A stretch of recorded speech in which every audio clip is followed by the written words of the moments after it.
Para iniciar as atividades desta manhã, eu vou convidar um amigo, professor, ilustre amigo, professor, colega de trabalho, que é o professor Rafael Fortes. Ele é doutor e está conosco aqui para dar o início às atividades desta manhã. Seja muito bem-vindo, Rafael, e a palavra está com você. Bom, bom dia a todos. Agradeço aí o convite do professor Tiago. Acho muito legal a gente eu estar aqui para poder apresentar o Valério, que é uma figura bastante importante. Na minha formação individual, assim, foi uma pessoa que apontou diversos nortes, assim, bastante interessantes. E eu acho que é uma pessoa que tem muito a dizer e muito a produzir. Bom, eu queria apresentar ele, talvez, primeiramente, formalmente, né? Assim, para quem não conhece, o Valério é graduado, mestre e doutor pela Unicamp, né? E atualmente professor adjunto da UFPB, né? Ele é líder do grupo de pesquisas Estudos em Desterritorialização da Performance, dirige o projeto de performance de música experimental Artesanato Furioso, lançou em 2016 o livro Morfologia da Obra Aberta, esboço de uma teoria geral da forma musical, né, e atualmente é coordenador do programa de pós-graduação em música do PPGM da UFPB. Tem experiência na área de artes, com ênfase em composição musical, musicologia estética, atuando principalmente nos seguintes temas: criação musical, análise morfológica, forma aberta e piano preparado.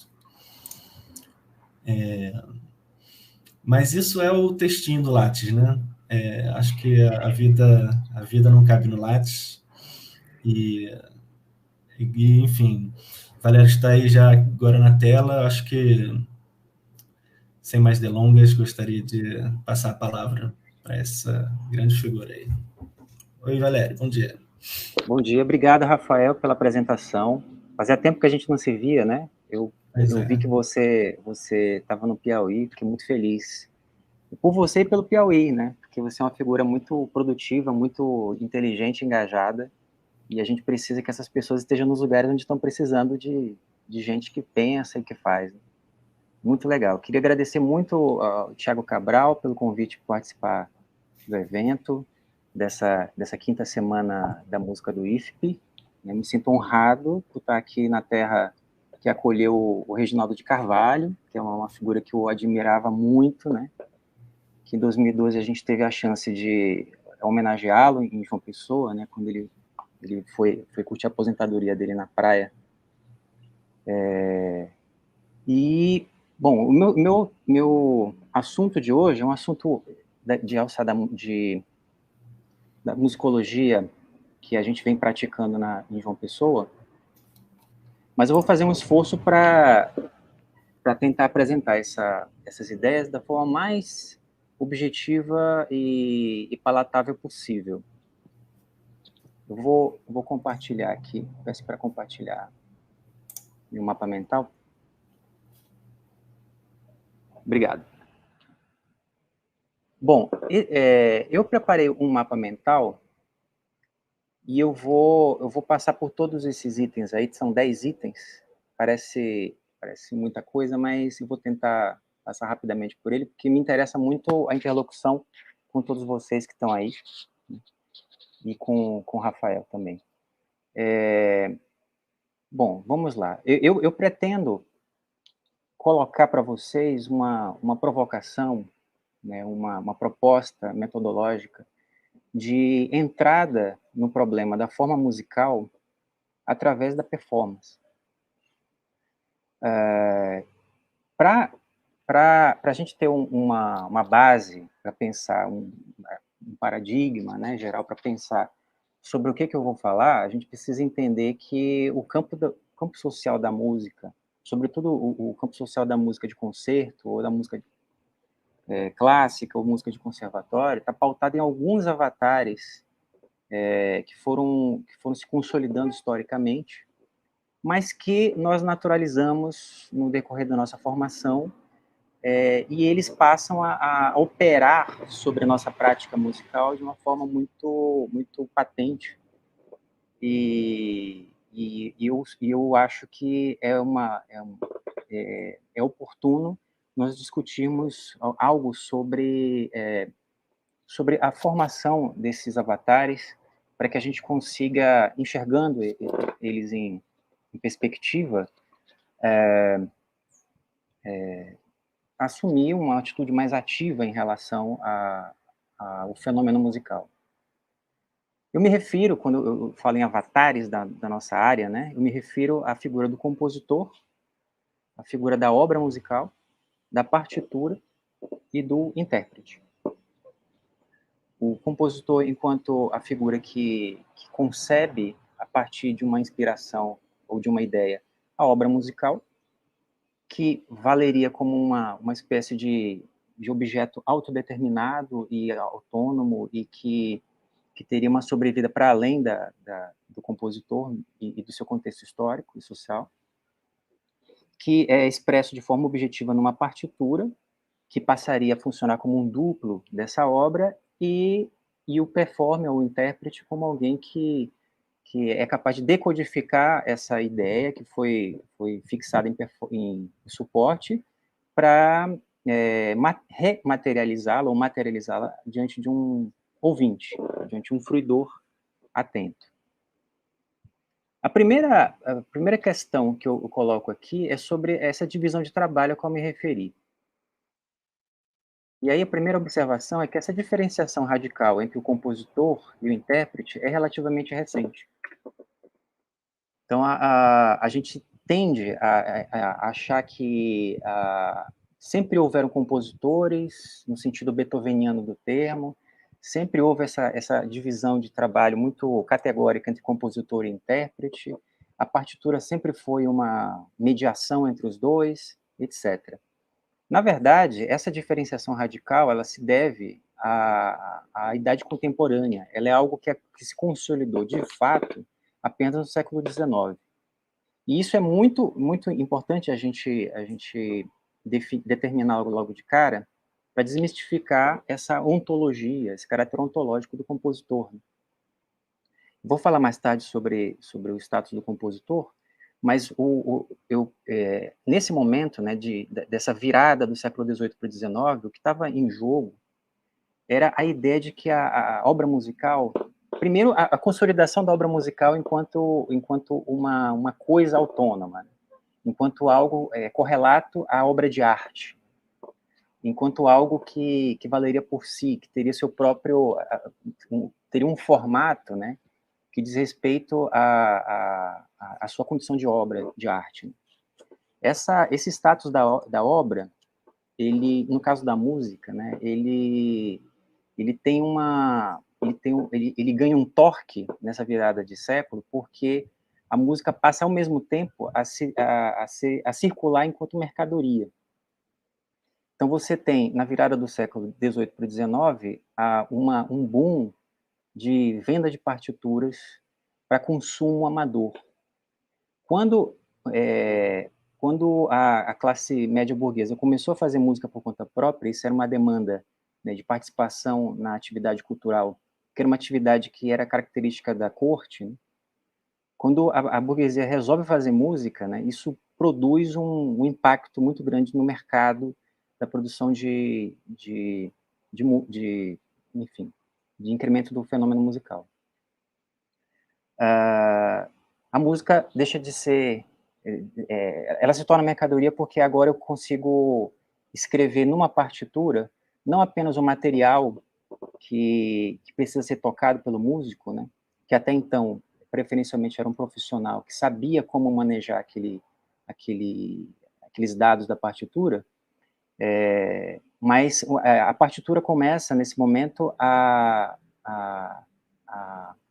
atender a um público que não é profissional, e por isso os compositores são obrigados a atender uma demanda de anotar na partitura também a performance.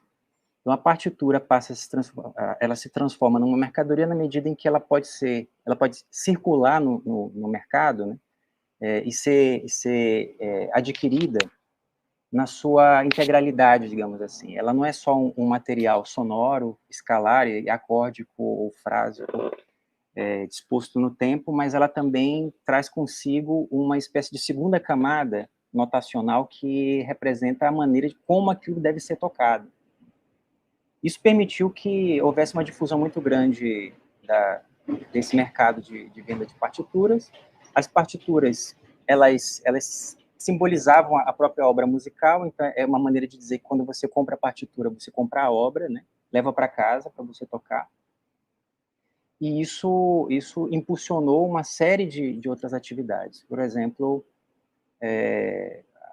essa mesma burguesia, né, que estava interessada em emular a música da corte, né, trazer para casa a música da corte, participar da produção desses bens culturais, né, dessa cultura, realizou uma série de intuições, né, tentou aplicar uma série de intuições, né, de como é que seria essa emulação. Então, você tem autores que fazem uma análise como o Robin Moore, nos Estados Unidos, né, que faz uma análise da constituição desse campo social, de uma burguesia em consolidação, que tentava imitar a música da corte, né, e quais foram as consequências para o fenômeno social, o fenômeno musical disso. Ele aponta para uma precarização das formas de música baseadas na oralidade e, sobretudo, a improvisação, e a consolidação de esquemas de treinamento e de formação de músicos em forma de escolas de música como os conservatórios. Então, você tem uma classe média que resolve formar os seus próprios quadros para poder realizar a execução de música que essa mesma classe média compra para uso doméstico. Então, você tem aí uma ideia de que a partitura ela tem que vir completa, né, com a performance inscrita nela mesma, e isso faz com que surja, de uma vez por todas, e se consolide essa divisão de trabalho entre alguém que escreve música, que tem um métier de escrever música, e alguém que é treinado sistematicamente para executar essa música que é escrita, para que isso possa ser difundido num mercado muito aquecido de compra e venda de música.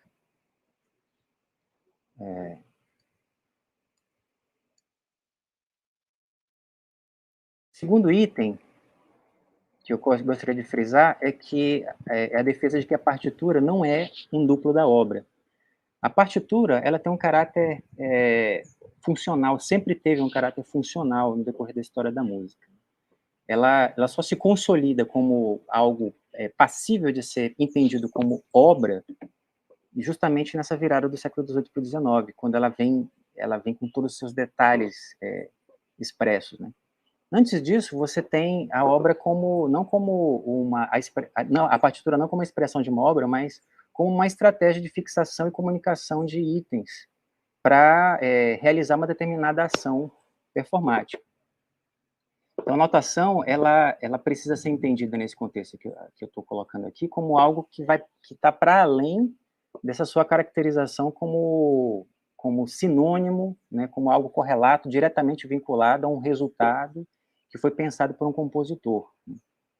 Então, eu proponho, em substituição ao termo notação, né, algo mais geral, que eu chamo de estratégia de invariância.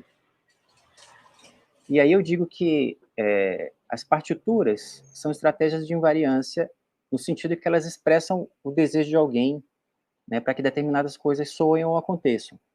Então, a partitura tradicional, ela faz parte de um rol muito grande de estratégias de invariância, que são a expressão de como o compositor deseja que as coisas se deem. Agora, as partituras, de um modo geral, elas são indutores de comportamento, e elas operam ampliando ou reduzindo probabilidades, né? Você coloca numa partitura, independentemente dela ser tradicional, um grafismo, um texto, né? Você coloca obstáculos, você coloca sinais que induzem a certos comportamentos, sobretudo. Então, elas podem ser facilitadoras, elas podem ser obstáculos, elas podem ser produtoras de randomismo, elas podem ser filtros de conduta, elas podem ser roteiros, elas podem ser algoritmos, às vezes até quebra-cabeças, né? Às vezes elas afirmam, às vezes elas dissimulam algum controle, às vezes elas deixam as coisas à deriva para que se reterritorializem por arbítrio ou por acaso. E assim, as estratégias de invariância, elas são qualquer tipo de ação, né? Por exemplo, uma regência, alguma coisa que foi combinada oralmente para um grupo tocar junto, e nesse sentido, a estratégia de invariância ela funciona como algo que abrange a partitura tradicional enquanto uma estratégia de indução de determinadas ações visando determinados resultados.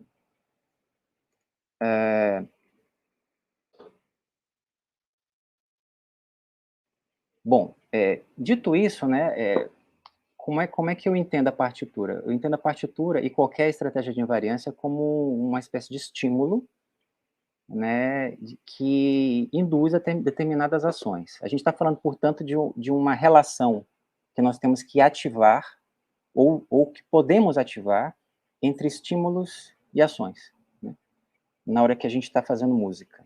E aí, fazendo música, seja lá a partir de que pretexto, a partir de que forma de disparo, né?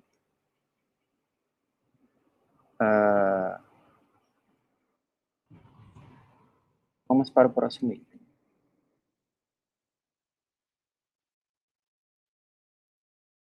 O próximo item tem a ver com os trabalhos da nova musicologia, sobretudo os textos do Nicholas Cook, que falam sobre a possibilidade de realizar uma abordagem musicológica sistemática do fenômeno musical a partir do contexto social. E aí o Cook ele propõe numa frase a tese dele, né? A música é performance, música enquanto performance. Isso parece, para quem não é da música, isso parece um pouco estranho, né? A gente afirmar que o fenômeno musical ele tem que ser abordado a partir do seu contexto social para você entender por que ele é como é. Digo que é estranho porque as outras áreas da humanidade, nos outros setores das humanidades, isso não é um tabu, isso não é um problema. Mas na música, sobretudo na musicologia sistemática, existe toda uma tradição de abordagem da obra musical a partir do texto. E é exatamente isso que esse autor critica. Ele levanta que a partitura é apenas uma espécie de script, um disparador da ação performática que está dentro de um contexto social e que precisa ser entendida dessa forma. Assim, a gente passa de um paradigma partitural para um paradigma do registro fonográfico da performance. Agora, é muito fácil de entender que música é performance, né? Você vai ver no seu entorno imediato, aí, na UFP, por exemplo, uma série de iniciativas de produção do fenômeno musical que passam ao largo desse esquema que eu me referi no começo, né? Da presença de um compositor, que é animado por uma ideia, que fixa na partitura uma obra, e essa obra vai para uma próxima etapa de execução por um performer, por um intérprete disciplinado, que produz lá um resultado que é correlato à partitura que foi produzida antes, diante de um fruidor atento. Esse esquema é um esquema que é facilmente burilado pelo próprio mundo real, né? A gente é obrigado a reconhecer que existe nele, talvez, uma especificidade tão grande que isso nos permita entendê-lo não como algo apropriado, oportuno, a ser caracterizado como um paradigma, mas talvez algo como uma anomalia dentro de um sistema muito mais complexo e muito mais rico do que o que ele representa. O fato do modelo compositor, obra, performer, intérprete, ter se difundido de forma a naturalizar-se na nossa sociedade diz muito mais a respeito da hegemonia de um pensamento que se impõe à periferia do sistema do que algo que faz sentido do ponto de vista da nossa própria praxis musical.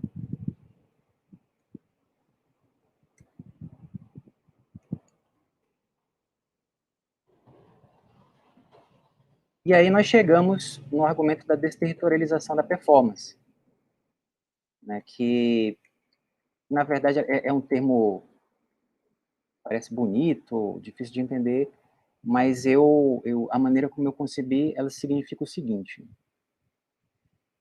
nós consideramos o campo simbólico das relações sociais em música como um território. Vamos decidir que existe um lugar em que uma normatividade opera. E isso cria uma série de comportamentos. Então, o campo das relações sociais em música seria um território desse tipo, cuja norma exigiria um compromisso disciplinar da performance em relação às demandas expressas, tanto pelo texto musical, pela partitura, quanto pela pressão do contexto social no qual se dá a sua ação. Esse arranjo tende a ignorar sujeitos concretos e o contexto real no qual efetivamente ocorre a performance.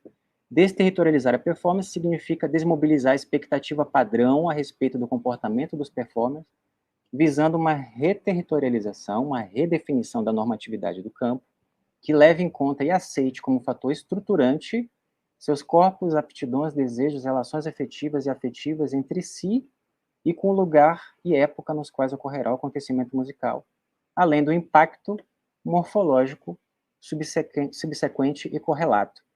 Então, são essas perguntas que eu coloquei. Quem toca comigo? Onde tocamos? Quando tocamos? Como a chave para a gente ativar uma praxis musical ou fenômeno musical, concretamente falando. Então, significa que a obra ela é um item importante, relevante dentro do contexto, mas ela tende a sofrer adaptações ao contexto real. O foco da desterritorialização da performance é contar que existe uma incógnita de base, que é o contexto. Sem saber algo sobre o contexto, eu não consigo saber como é que soará aquilo que eu vou colocar em ação. Além, obviamente, de uma disponibilidade para interferir diretamente nas prerrogativas da obra, né? Na prerrogativa da obra, enquanto objeto fixo e inalterável e sagrado, etc., levando em consideração as idiosincrasias do meio e as pessoas que vão tocar com você. Estou levantando uma série de questões polêmicas para depois a gente discutir, depois a gente aprofundar. Aí nós somos obrigados a explicar melhor o que é obra musical. Porque se eu estou falando de uma música acontecimento, uma música que é performance, uma música que leva em consideração o mundo real, que não pode ser caracterizada simplesmente pela sua fixação no suporte textual, né? Eu preciso, se eu quiser continuar trabalhando com esse conceito, eu preciso definir melhor o que eu entendo por isso. Então, eu apresento duas possibilidades para discutir o que é a obra musical. A primeira possibilidade seria da gente conceber essa máquina estímulo e ação como algo que, quando está em movimento, ou seja, a máquina partitura, performance, né, como algo que, quando está em movimento, produz efeitos, né, sempre que é ativada. No acúmulo desses efeitos, né, na ativação, que ocorrem como parte da ativação da mesma máquina, ou seja, do mesmo projeto composicional, eu vou produzindo uma série de resultados que vão ter lá uma certa invariância emergente. Toda vez que eu toco aquela música, toda vez que eu ativo aquele processo, que eu ligo aquela máquina, vai aparecer um resultado sonoro. Esse resultado sonoro, independentemente de como é proposta a partitura inicial ou o gesto que engendra todo o processo, vai ter lá uma série de elementos que são invariantes, que vão estar sempre presentes quando a máquina é ligada. Eu posso substituir a ideia de obra musical, portanto, por esses fatores de invariância, que é uma coisa que eu chamo no meu livro de nexo morfológico. O nexo morfológico é a maneira como aquela obra se expressa no mundo, a maneira como o mundo deseja que ela se expresse. Então, isso é uma possibilidade de leitura do que seria a obra musical enquanto algo que leva em consideração o acontecimento como parte do seu projeto de conformação morfológica. A segunda aposta seria a ideia de que a rede de relacionamentos que essa obra produz e a maneira como as coisas que são produzidas a partir de um disparo desse tipo retroalimentam o sistema, né? Por exemplo, quando alguém vê uma música num concerto e aí fica inspirado, escreve uma partitura que tem a ver com algumas coisas que ela ouviu naquela música, estabelecendo, portanto, um contato, né, direto entre aquela performance que ele viu e a sua ação de escrever uma partitura. Essa pessoa está vinculada a um contexto de produção do fenômeno musical bastante característico, que também alimenta esse esquema. Essa pessoa está vinculada a um compromisso institucional de estreia da peça. Essa pessoa participa de ensaios. No decorrer desse processo, acontecem várias outras questões que fazem com que ele reformule o texto. O texto, finalmente, chega na mão de operadores concretos que criam versões desse texto.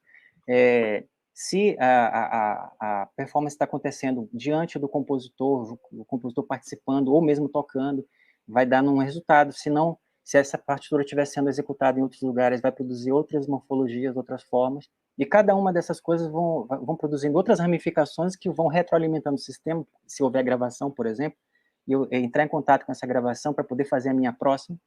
O esquema que vai se formando ao redor da ideia de forma musical é um esquema que tem um caráter rizomático, ou seja, ele tem um caráter, ele expressa uma trama complexa dentro da qual você não consegue identificar a priori, como um dado de base, um centro a partir do qual irradiam todas as outras atividades. Numa situação como essa, a gente é obrigado a reconhecer que a constituição da forma em música em termos de acontecimento, o fenômeno musical em termos de acontecimento, e não da sua abstração em partitura, ela é complexa demais para ser apreendida como um todo dentro dos seus mínimos detalhes. Então, a pergunta musicológica, ela tem que ser direcionada para alguma coisa dentro desse rizoma, para que eu consiga transformá-lo numa forma de outro tipo que me permita entender algo sobre a conformação morfológica dele. Então, quando eu faço uma pergunta ao rizoma da obra musical, ele se transforma numa coisa que não é mais rizomática. Eu cancelo a complexidade do sistema, crio, elejo uma espécie de pivô, uma espécie de caule, né, a partir da minha pergunta, e eu vou analisando dentro daquela trama, antes muito complexa, as relações dos galinhos que vão brotando desse caule em relação a ele.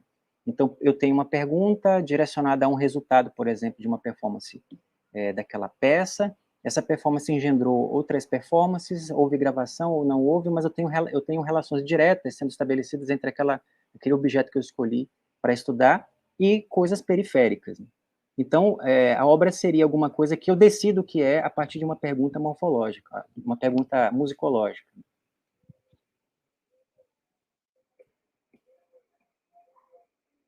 Só uma falazinha rápida sobre o compositor, lembrando que o compositor ele é uma figura do fazer musical bastante antiga. Você tem relatos da existência de compositores desde o século XIV. Eles já eram chamados de compositores. A diferença desse compositor antigo, né, para o compositor do século XIX é o status social dele e o grau de importância da sua participação no processo de decisão dos objetos que são considerados músicas, né, no contexto social. A música, ela tem ela sempre teve, né, uma existência autônoma em relação ao indivíduo que escreve música. A definição de compositor é basicamente essa, alguém que escreve música para execução posterior, né? A pessoa que escrevia música para execução posterior não era considerado fundamental dentro de uma praxis, por exemplo, na Idade Média ou no próprio Renascimento. Apesar do que, a partir do Renascimento, você começa a dar nome aos compositores, né? Dentro de um ambiente de anônimos, obviamente, porque a autoria de obra musical não era algo que estava na ordem do dia, você trabalhava mais baseado numa ideia de artesania do que uma ideia de arte, né? O grande compositor genial, ele era o compositor que conseguia escrever muito bem uma polifonia complexa, escrever de forma perfeita uma polifonia complexa, e não aquela pessoa que criava do nada uma coisa completamente original, que acabava sendo uma marca do seu estilo, né?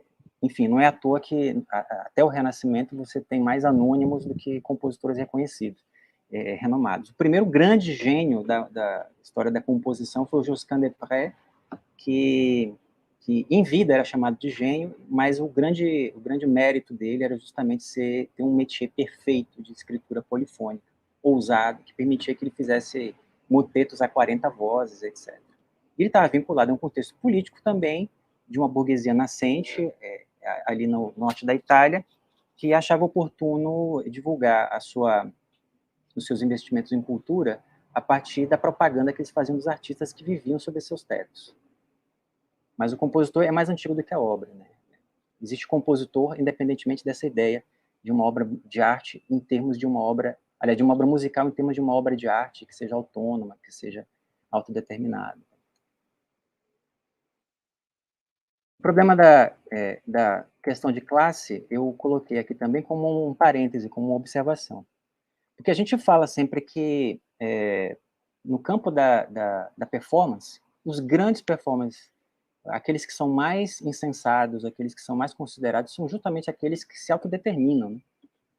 Então, você provavelmente tem discos na sua casa, ou coleta áudios aí nas plataformas, de performers que tem lá um estilo de performar, né? Performers que tem um próprio projeto artístico. E, portanto, essa ideia de que essa reclamação, essa implícita na minha exposição aqui, de que existe uma hegemonia da composição, a revelia de uma autodeterminação da performance, seria falsa, né? Que, afinal de contas, aquilo que nós gostamos de ouvir e consumir são os intérpretes autodeterminados. Eu gosto de um Glenn Gould, né, mais do que um fulano que repete o que os outros já fizeram. No entanto, é preciso deixar claro que essa capacidade de autodeterminação ocorre em função da classe, né?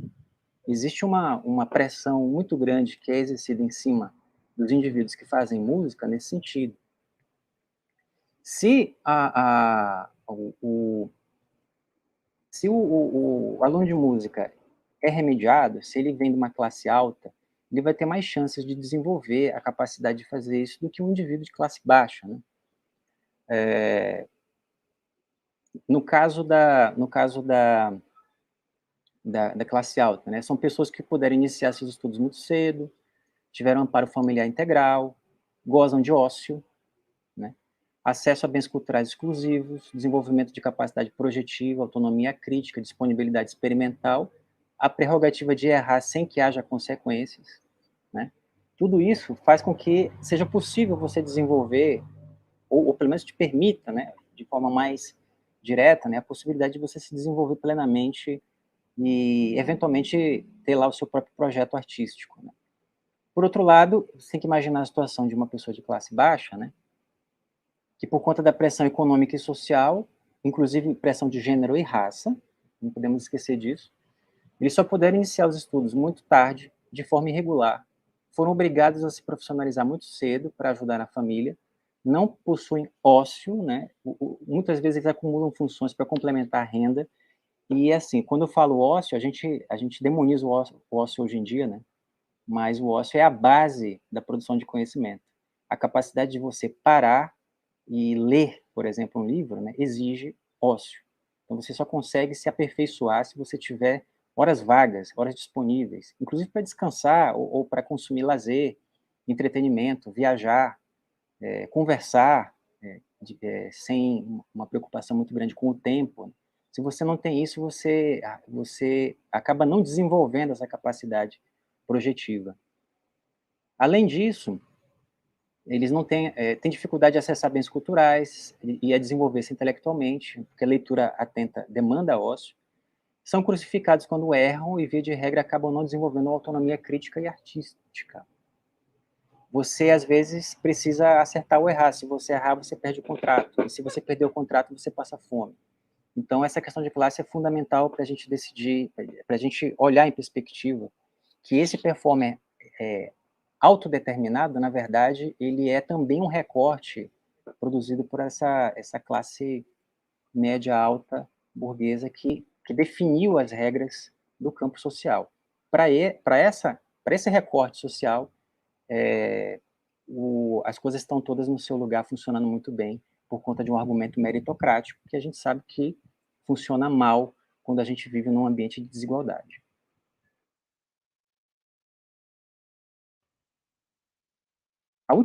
Uma das últimas coisas que eu vou falar, estou acabando já, é sobre o estigma da música experimental.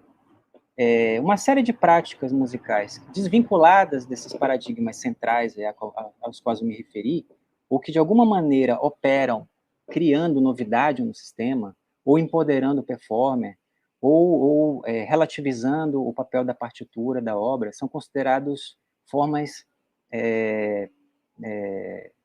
anômalas de se fazer música.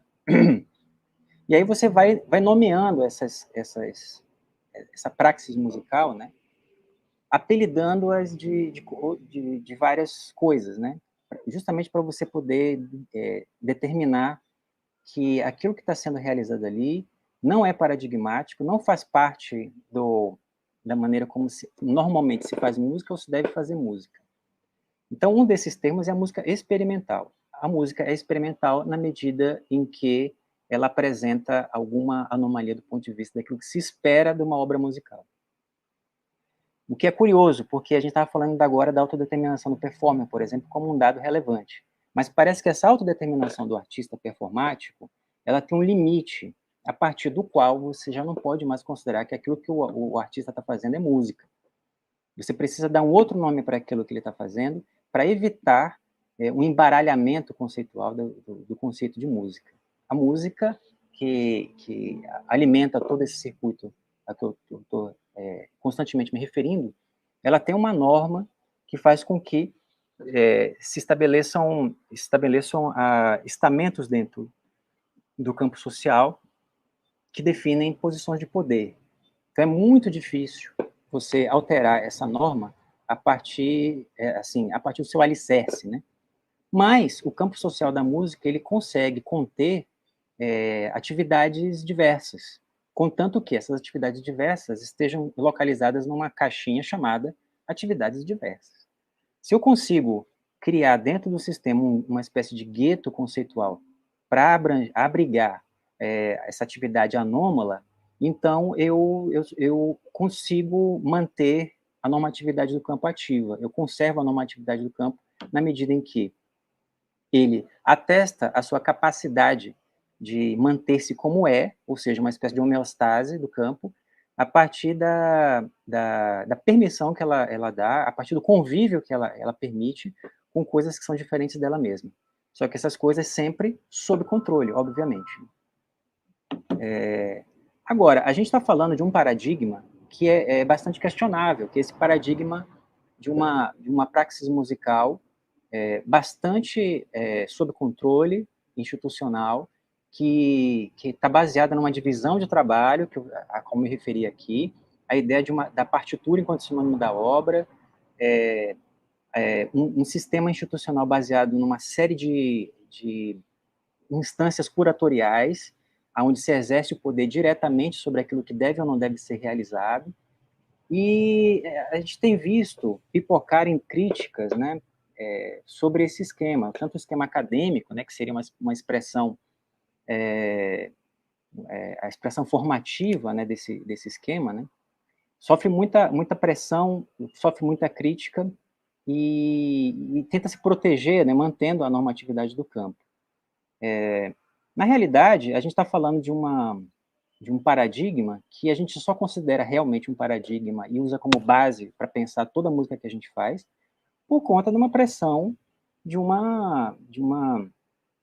poder, de uma hegemonia neocolonial que faz com que a gente imagine a nossa atividade como uma atividade que é genealogicamente vinculada a essa normatividade. Inclusive, trazemos para o nosso seio todos os preconceitos e questões ideológicas também que estão embutidas nisso aí. Por exemplo, a ideia de que o outro é mais primitivo do que você que se considera europeu, né? Isso daí é parte do caldo, né, de constituição da sociedade europeia no século XIX, né? Essa ideia de que o colonizado tem uma cultura inferior e que precisa ser elevada pela, pela, pela cultura europeia, né? Isso é uma coisa que a gente também traz junto, e isso faz com que a gente imagine esses paradigmas aí como algo que faz sentido, e a gente faz um esforço enorme para dialogar com isso, para se conectar a isso da forma mais produtiva possível, e a gente aceita ser avaliado segundo esses critérios, que são critérios que não foram constituídos no nosso próprio campo social, no nosso próprio contexto sociopolítico e econômico, e, portanto, eles vão necessariamente atritar com os nossos projetos artísticos. Só vamos conseguir ser músicos europeus com muito sofrimento e à custa de muitas baixas de guerra. Né? E aí eu me questiono que, quando a gente está fazendo música à nossa maneira, seja lá como for, independentemente disso ferir ou não determinados paradigmas, a gente precisa parar de considerar isso como algo anômalo a partir da ideia de que existe uma verdade sobre música que se expressaria através do paradigma conservatorial, ou da música clássica, ou enfim. A questão sobre técnica, já estou finalizando, é a música enquanto verdade, não como verdade, mas como verossimilhança.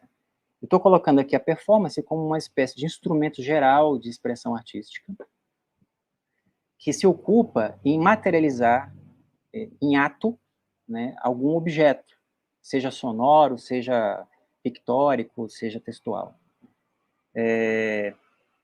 Porque o que está em jogo, no caso da arte, no caso, vamos levar lá para a antiguidade clássica, no caso dos tão criticados, tão estigmatizados sofistas dentro da tradição platônica, né, o que está em jogo ali é a materialização em performance, a conjuração em performance de uma verdade.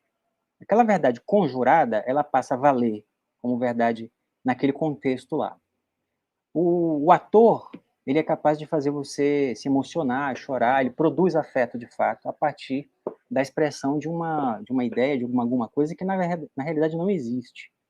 Então existe uma técnica, né, por trás do fazer artístico que é uma exigência quando você vai trabalhar com a ideia de consistência daquilo que é produzido.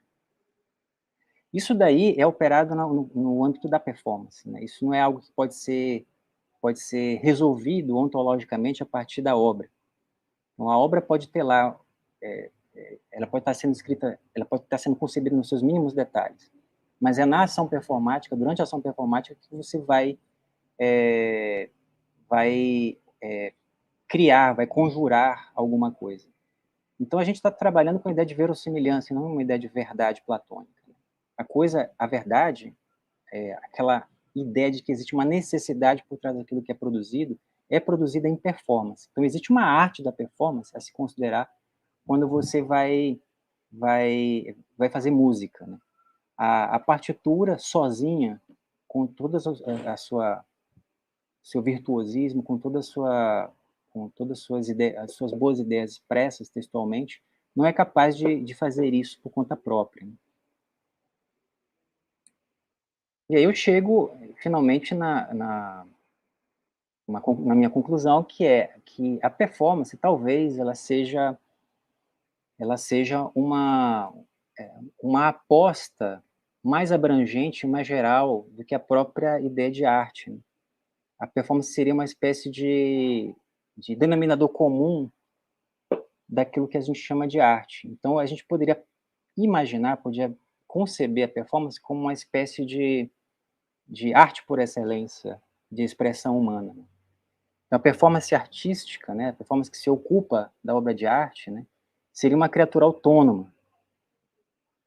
Para ela se manifestar, ela se deixa vestir com as roupas do tempo, no caso da música, com as roupas do espaço, no caso da dança, da escultura, dos corpos, do som, da luz e do discurso.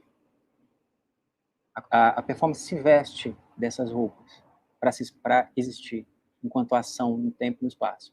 Ela é veículo do indivíduo autodeterminado, que a sociedade moderna pretende domesticar. Sua captura, a captura da performance enquanto algo secundário, enquanto algo residual e até mesmo precário, porque ela é capaz de macular a verdade da obra.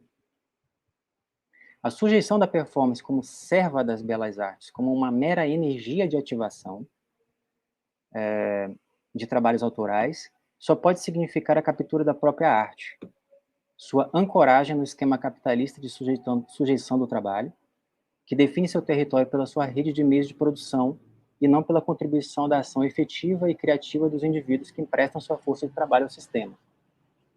Então, eu estou propondo aqui que essa maneira de pensar a performance enquanto algo subalterno seria correlata à maneira como a gente pensa a ação dos indivíduos dentro de um ambiente que está marcado pelo trânsito, pela produção dos meios de produção que estão a serviço do capital. Então, eu tenho lá uma sociedade formada por grandes corporações, por grandes fluxos de capital, por grandes nomes de empresas e tendências, enquanto que é alimentada por uma energia de ativação produzida pelos indivíduos e que, portanto, existe uma diferença e um abismo, né, já que a gente quer uma sociedade melhor, uma sociedade mais igualitária, uma sociedade que releve, uma sociedade que valoriza a diversidade, né, que ela mesma produz espontaneamente, a gente deveria pensar também num campo da música mais focado na ação individual, na diversidade dessa ação individual, que pudesse colocar a obra musical enquanto algo de produção coletiva, algo de produção colaborativa, de fato, e que isso produzisse uma diretriz para a própria formação dos indivíduos dentro do contexto da música formal, no sentido de uma deriva ou de uma dinâmica que permita uma constante reflexão sobre o campo, uma constante redefinição da sua normatividade. Então, era isso que eu tinha para apresentar. Não sei se extrapolou o tempo, se foi muito pouco, mas fico à disposição das perguntas. Obrigado. Bom, maravilha, Valério. Sempre muito instigante as suas falas. Isso é verdade desde a última vez que eu te ouvi falando, acho que em 2012, 2011, quanto agora. Eu não tenho acesso aqui às perguntas, não sei como fica isso, se elas aparecem para mim, é alguém que seleciona, né? Mas eu gostaria já, talvez, já tem gente aqui fazendo perguntas, né?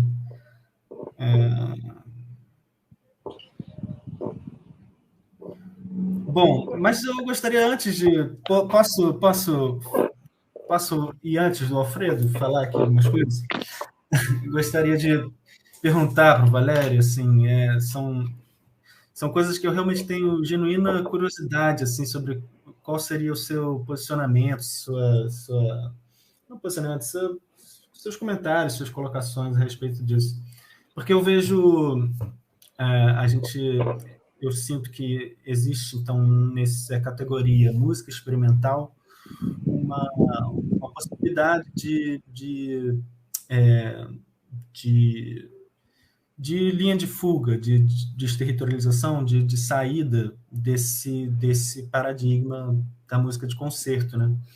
E eu fico pensando, talvez, até para conseguir dialogar assim, com algo que eu acredito que seja bastante presente na vida de muitos dos alunos que estão ouvindo aqui a gente, que é a música instrumental, né? Essa categoria que tem um nome bem difícil, que é algo que a gente pode... Tem um nome que eu não sei se eu concordo muito, que é música popular instrumental, né? Que cairia nessa categoria aí o choro, o jazz, a música universal do Hermeto Pascoal, né? Que foi lá e teve que inventar um nome justamente por causa dessa problemática aí de como nomear isso.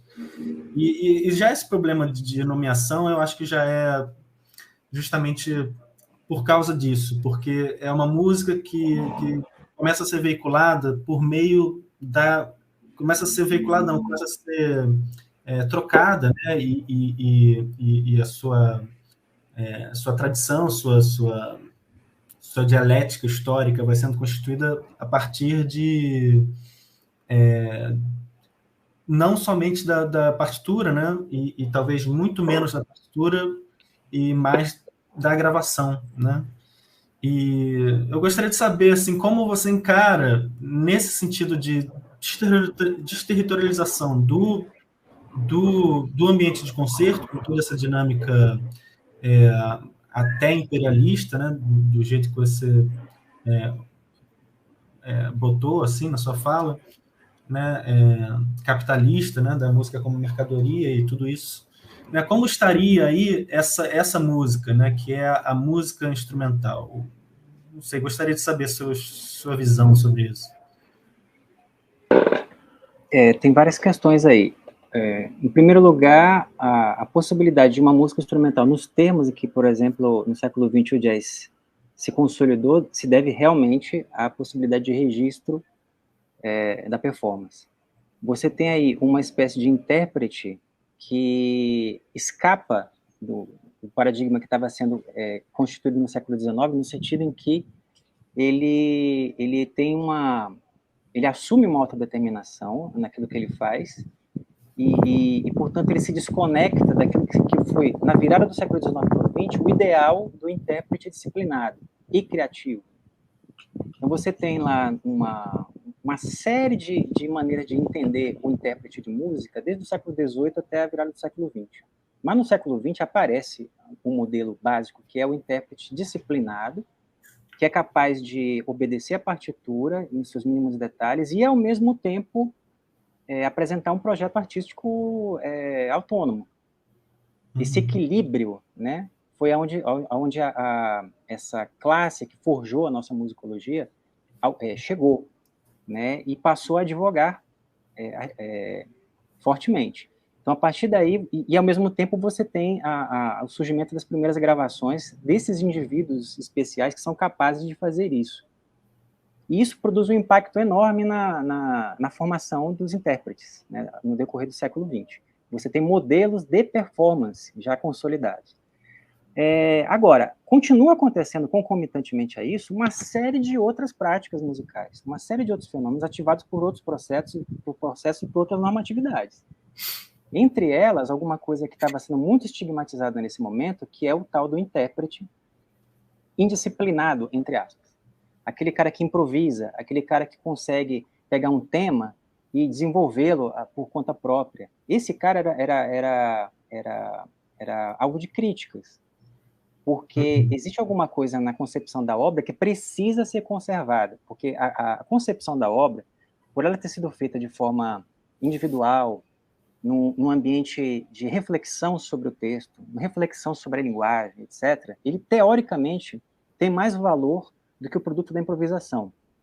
Ao mesmo tempo, ao estigmatizar a improvisação, você está estigmatizando também a música produzida por outros povos e a música produzida em outras épocas, reforçando assim o paradigma hegemônico eurocentrista.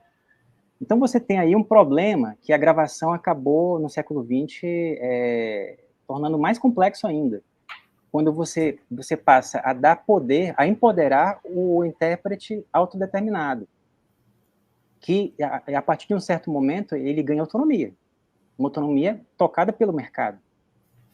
E o substrato disso tudo que eu estou falando quem decide é o mercado, na verdade. eu consigo fazer circular aquilo que eu estou fazendo, porque existe uma demanda por isso. Essa demanda se impõe e aquilo que eu faço ganha tônus. Porém, existe uma estigmatização muito grande da prática de jazz nos Estados Unidos, né, sobretudo, né, que tem um conteúdo racial. Então, a gente tem o George Lewis, que é o musicólogo que trata, o etnomusicólogo que trata dessa questão, né, do free jazz e da música experimental nos Estados Unidos. Ele coloca as coisas em termos de uma afrologia e de uma eurologia. Então, você tem uma aposta branca nessa música experimental, da improvisação livre, e uma aposta negra. E existe uma estigmatização baseada na raça do jazz. O jazz é visto como uma música menor, porque ela está baseada em esquemas harmônicos quadrados, uma série de clichês, uma série de coisas que colocam o jazz como uma espécie de minoridade do ponto de vista da criação musical, ao contrário da música experimental e da música intuitiva do Stockhausen, da música experimental do John Cage, ou mesmo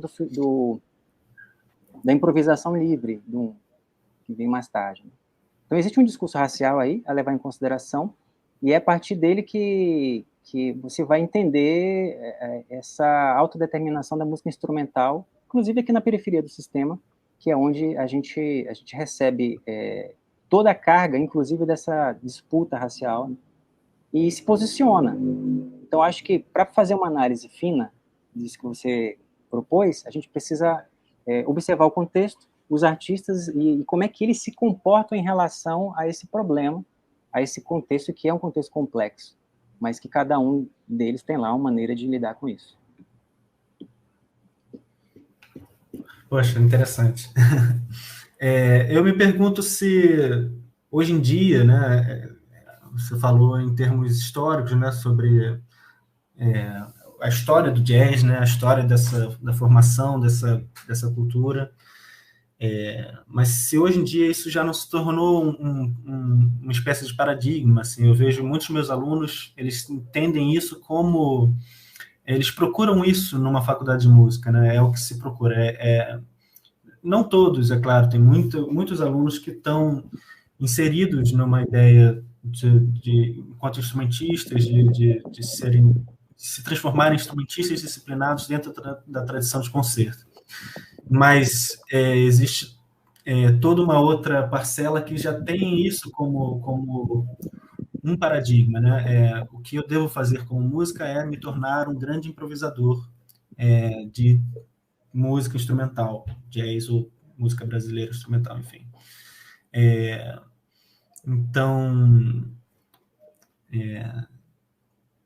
Então é isso.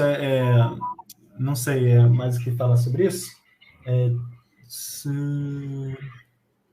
Bom, podemos passar então para as perguntas do Alfredo aqui. O Alfredo pergunta, então, levando em conta esse processo de redimensionamento do valor da partitura e do compositor, não seria necessário se pensar em uma história da música elaborada a partir de novos olhares e paradigmas?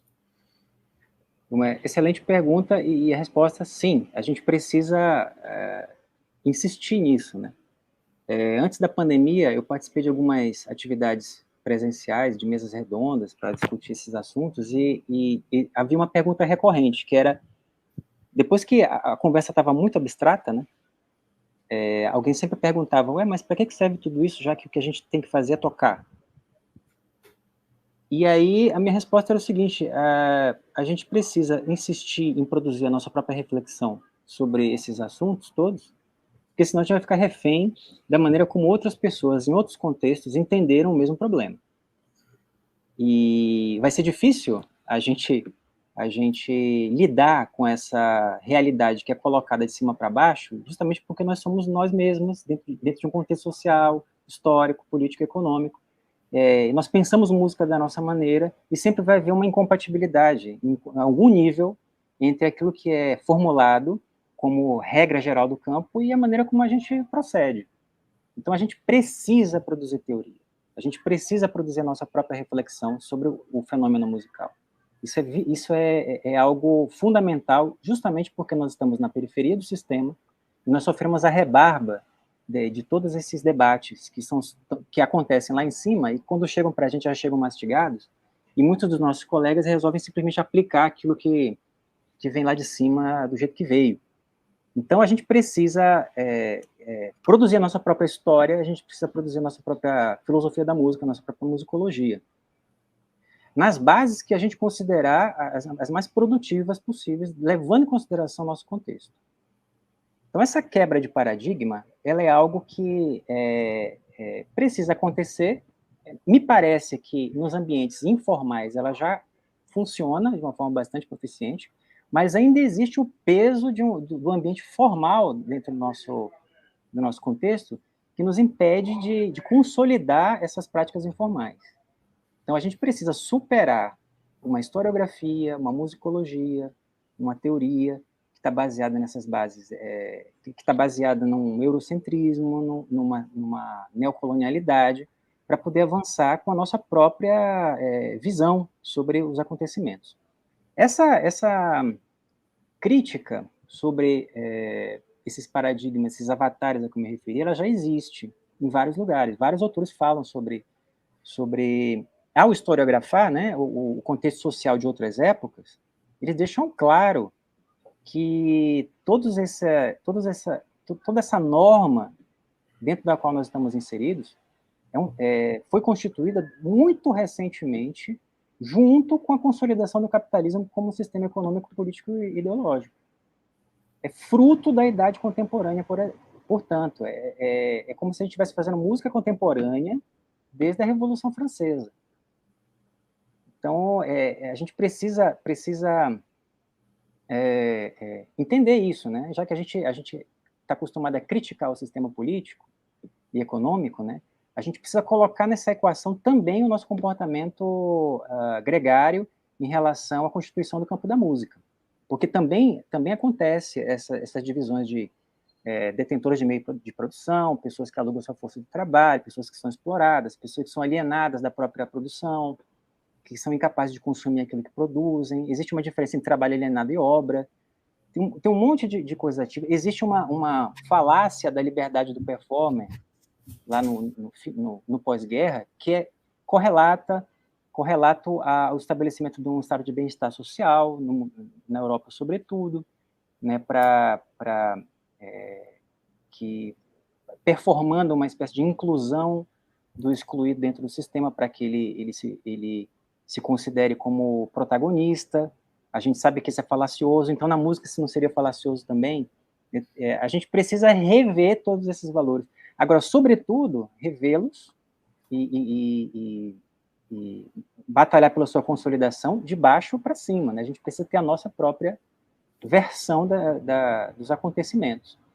Não sei se, produzindo essa nossa versão própria, a gente vai quebrar o paradigma geral hegemônico. Ele é muito mais forte do que isso, mas a gente precisa de uma base nossa para poder, inclusive, contribuir com o que a gente tem de idiosincrático dentro do nosso pensamento, da nossa vivência, para a musicologia de modo geral.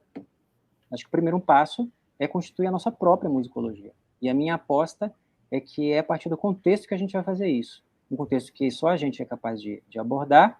Me parece que a performance é a chave para entender, é um bom caminho para a gente elaborar essa reflexão sobre o contexto.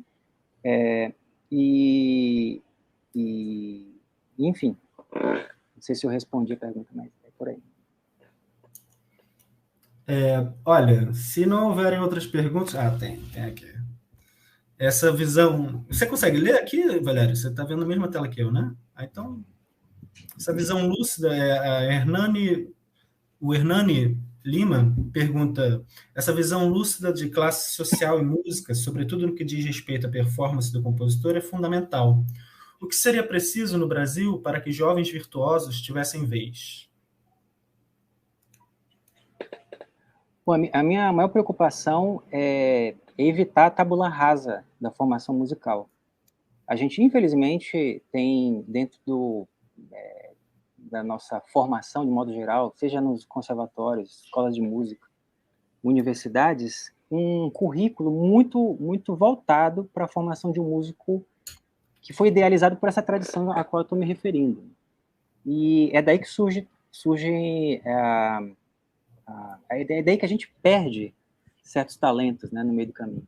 Pessoas que tinham até uma disposição de autodeterminar-se, mas como aquilo que elas queriam fazer, aquilo que elas queriam desenvolver, não era compatível com aquilo que a academia queria que ela fizesse, ela acaba entrando em conflito, ou abandona a área, ou então se transforma num músico adaptado a um sistema que é improdutivo, né, porque repete aquilo que já existe, ou então vira um eterno escravo institucional do sistema. É uma pessoa que foi freada no meio do seu processo de desenvolvimento artístico e que fica dependente de um professor, por exemplo, que precisa indicar os festivais para onde ele vai, que precisa dizer para ele para onde é que ele vai escrever, porque vira uma pessoa desempoderada, que é incapaz de, inclusive, vamos ser bem pragmáticos, né, tem dificuldade de se inserir no mercado de trabalho. Uma pessoa que fica muito dependente do esquema institucional e que não consegue desabrochar, digamos assim, não consegue exercer aquilo que nele é natural e que ele faz com facilidade e com rendimento bom, se ele não consegue desenvolver isso, potencializar isso, levar isso às últimas consequências, dificilmente ele vai ser uma figura central no contexto social. Ele vai ser uma figura dependente, né? Uma figura que está sempre observando a norma vigente para poder se encaixar nela, que foi isso que ele aprendeu a fazer durante a formação dele. Quanto mais cedo você convence uma criança a fazer isso, maior a violência, né, a que você a submete. Isso seria uma maneira de pensar e refletir, né, sobre a formação. Tentar estabelecer uma pedagogia da música que seja capaz de detectar as idiosincrasias dos indivíduos que estão entrando no sistema, que geralmente quando eles entram não por inércia, né, mas porque geralmente eles tiveram que lutar contra uma tendência geral que diz que o fazer artístico é algo que não vai levar a nada, que é uma coisa de vagabundo, que, enfim, você deixou de ser médico, engenheiro para ser músico. Isso aí demanda uma autodeterminação. Essa energia não pode se perder. Esse tesão que a pessoa tem por fazer música, e que fez com que ela brigasse com todo mundo para fazer música, apesar de um futuro incerto, precisa se transformar numa potência cada vez maior. A formação desses indivíduos capazes de fazer isso, que se autodeterminam, que vem na autodeterminação, um valor, precisa ser difundido ao máximo no sistema, precisa ser capilarizado no sistema. E talvez, por contaminação, a gente consiga essa desterritorialização total do campo social da música. Quando eles perceberem o que está acontecendo, pode ser tarde demais para eles. O que a gente tem tentado fazer é brigada, né, com o sistema. E as pessoas que tentam brigar com o sistema, que elas colocam a cara para cima da lama, né, elas são decepadas. Acho que o maior exemplo, né, como eu falei no começo da minha fala, foi o caso do ostracismo do Reginaldo de Carvalho, que é um dos mais brilhantes pensadores da música brasileira, um dos maiores empreendedores e compositores e formadores da música brasileira, que nos anos 70 foi completamente esquecido, né, invisibilizado. Quando ele ressurge em 2012, ele já veio aposentado, um pouco depois ele faleceu. Então, o legado dessas pessoas que expressam uma autodeterminação possível tem que ser preservado, né, tem que ser enfatizado cada vez mais, tem que ser trazido para dentro da academia cada vez mais. E a gente precisa praticar a música que a gente consegue fazer de acordo conforme os nossos próprios projetos artísticos. Acho que o investimento nisso seria um bom caminho.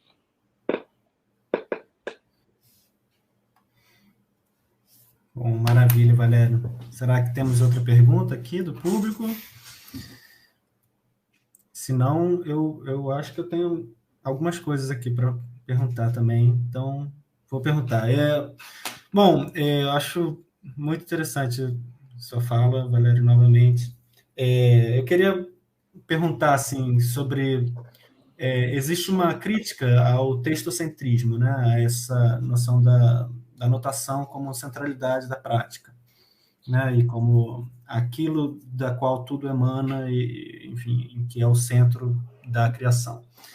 E eu gostaria de saber a sua opinião assim, sobre como é que é algo talvez até contraditório, mas não necessariamente, como o próprio texto pode vir a ser visto e utilizado, então, como estratégia de luta contra esse próprio textocentrismo, sabe? Então, eu penso aí em estratégias de escrita abertas, né? Penso em estratégias de escrita semi-abertas, sei lá, o contraponto aleatório do Lutoslavski, as escritas... enfim, estava lendo seu artigo, Cartridge Music, né, do John Cage. São textos, né? Não sei se você encararia como textos, e talvez o termo texto seja bom nesse momento, né, de usar em vez de partitura, não sei. Como você encararia a utilização da própria partitura como algo para sair de um ambiente em que a partitura é não um agente perverso, né, mas um agente que está inserido dentro de um sistema, talvez, que, em última análise, acaba sendo colonial, imperialista, perverso, né? O uso do texto não precisa ser estigmatizado, né? Porque mas é necessário reforçar que existe um funcionalismo do texto. O texto está em função do fenômeno. Aquilo que eu quero fazer tem certas características e certas demandas nelas mesmas. Essas coisas demandam, por exemplo, uma estratégia de comunicação entre indivíduos que tem que se dar de alguma maneira, em algum nível. Isso pode ser oral, pode ser textual. Tem que haver essa possibilidade de diálogo. E mais o texto considerado em si, o texto partitural, né, ele tem uma série de virtudes insuspeitas que a gente desenfatiza porque a gente está preocupado com a ideia de obra. Né? A expressão da obra é tão importante, ela pensada em termos ontológicos é tão relevante, tão importante para a gente se pôr em movimento, né, em relação a ela, que a gente esquece que a partitura é uma estratégia de comunicação que permite a gente pensar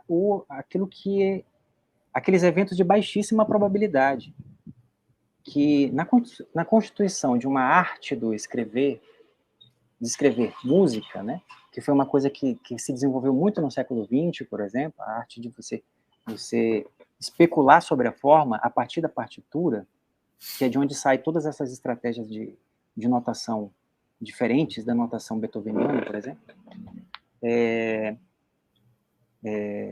deveria pensar a partitura como um instrumento que funciona nesse sentido. A partitura é necessária para que determinadas coisas improváveis aconteçam. Coisas que só podiam acontecer por conta do uso de algum recurso partitural. Então, a gente retoma o fio da meada da notação musical desde sempre. A gente volta para o métier do compositor do século XIV. Eu escrevo música por algum motivo. Eu fixo em texto sinais musicais por algum motivo. Existe uma demanda objetiva para eu fazer isso.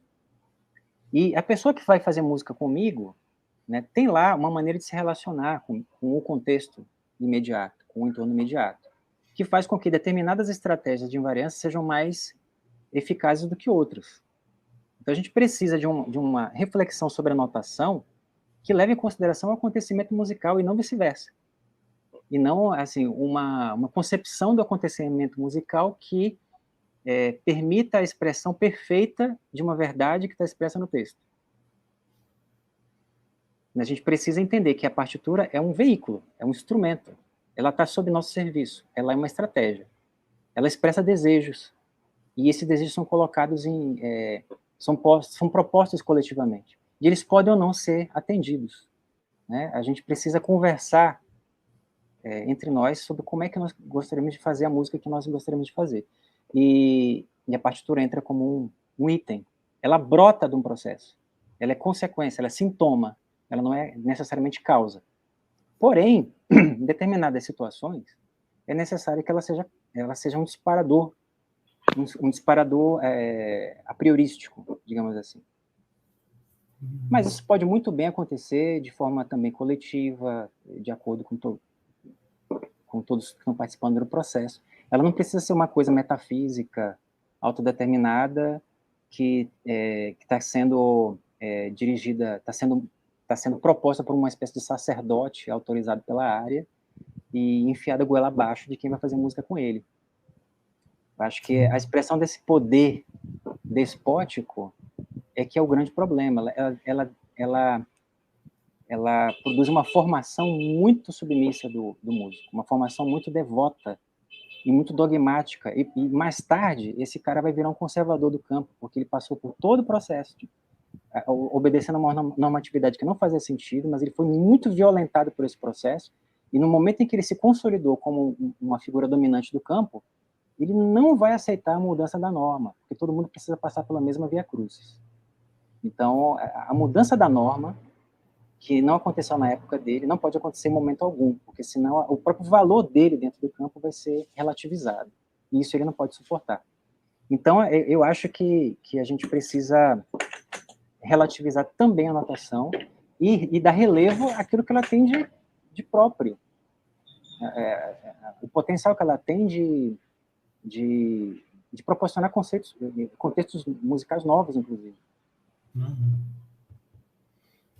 Sim. Eu não sei como a gente está de tempo aqui, né? A gente vai, teoricamente, até 10h30, então temos mais 10 minutos. Se houver mais perguntas aqui do público, 10 minutos, ok?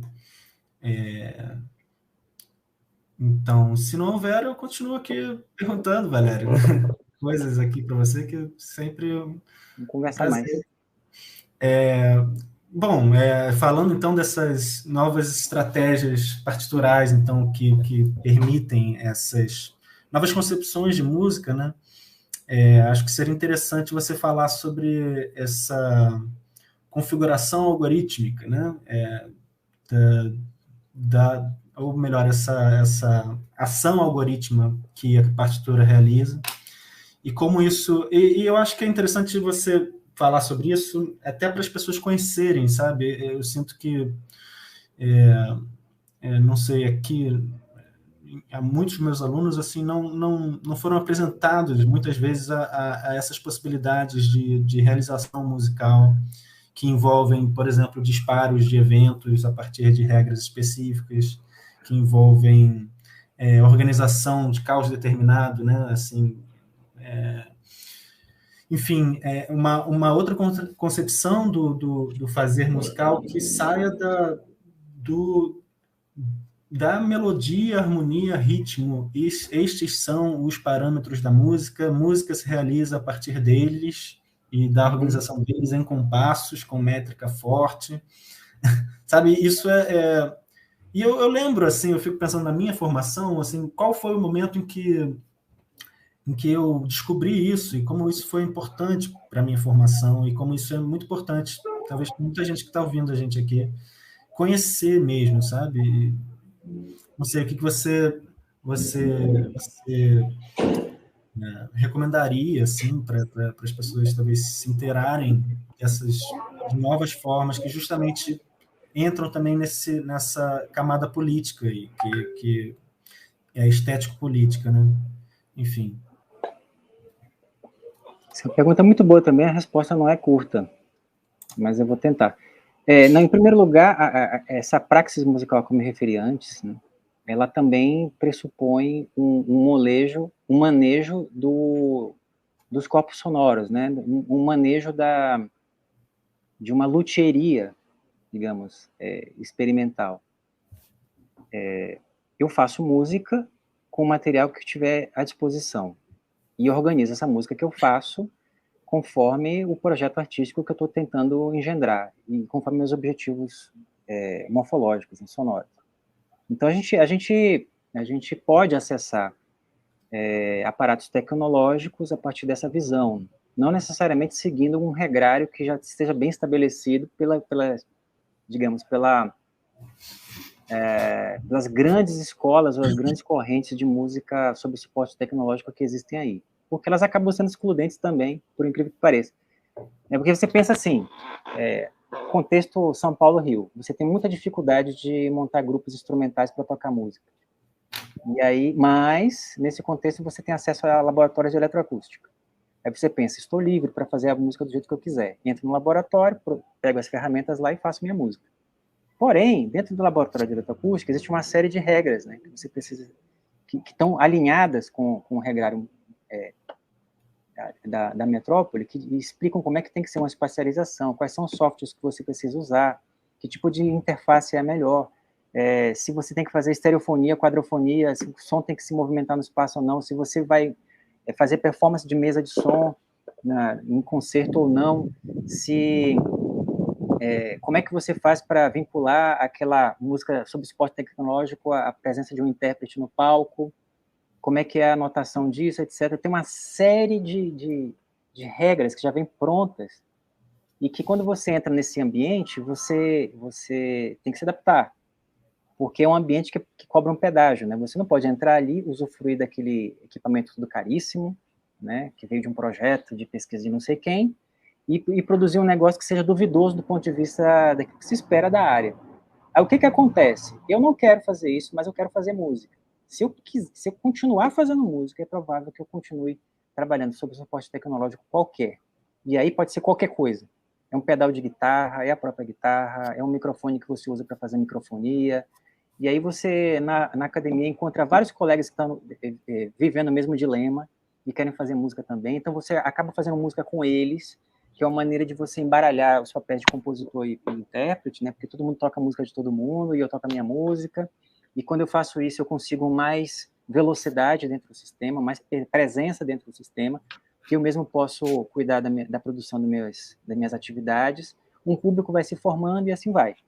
É por isso que na tal da música experimental brasileira, você tem uma ênfase muito grande na improvisação, que é uma maneira de extravasar essa necessidade de fazer música em conjunto, e numa espécie de luthieria experimental baseada em alguma utilização de recursos eletrônicos. Então você tem esse binômio aí que marca 90% da produção de música experimental no Brasil. Então, existe como você, formalmente, a partir de uma tradição eurocêntrica, explicar para os alunos como é que funciona tudo isso.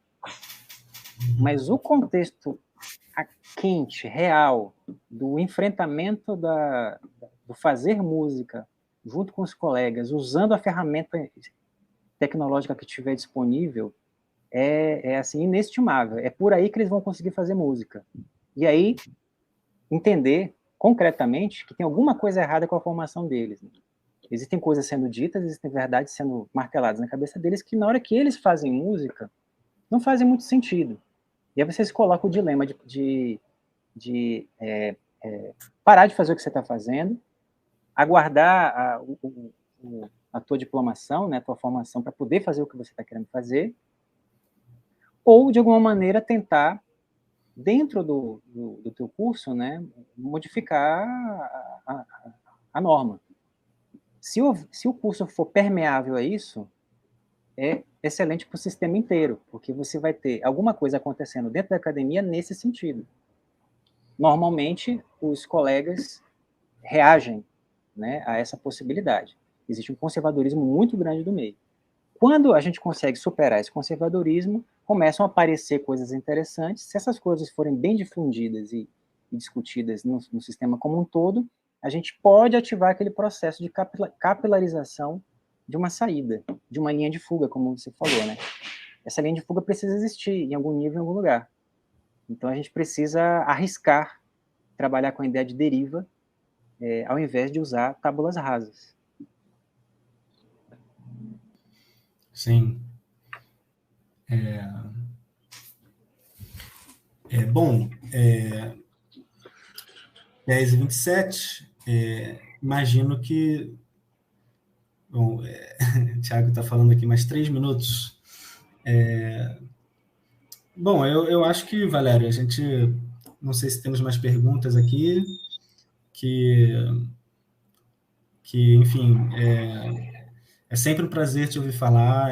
Acho que são questões muito instigantes e que fazem a gente problematizar os fundamentos do nosso meio, né, e da nossa prática, e que devem estar sendo postas diariamente, né, porque as forças conservadoras, né, são muito bem estipuladas e estabelecidas, e pensar em estratégias de saída, assim, são realmente